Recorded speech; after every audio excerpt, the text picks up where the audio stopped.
called by many people the greatest impersonator in the world. Impressionist. Impressionist. Yes. I'm going to ask that question again. I'm not impersonating. All right. Okay. I think I'll never forget that. All right. How did you become an impressionist? It's God's gift. I thought when I was doing it as a youngster around grade school in Chicago that everybody could do the same thing. And there was a group of us used to hang out together. We didn't have gangs or anything like that. It was just pals.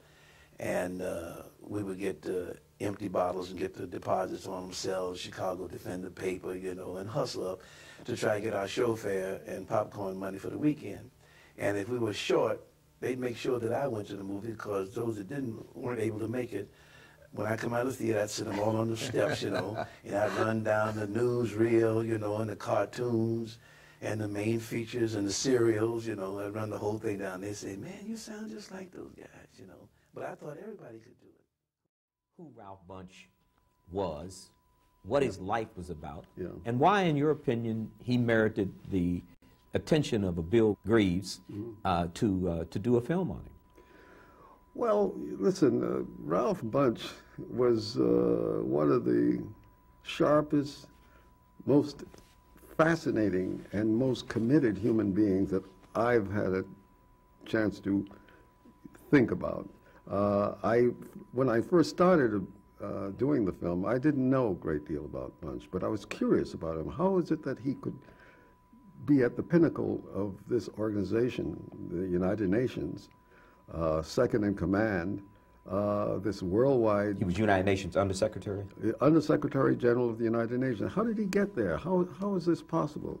Well, it came to pass that as a result of doing the various areas of research on his life, talking to Brian Urquhart, reading some of the galleys of his biography, going into archives at UCLA. There's a whole special collections at the research library, in the research library of UCLA, that I spent a lot of time in. There's something like 2,000 or 3,000 photographs on Bunche there. There was, not of Bunche alone, but related to Bunche.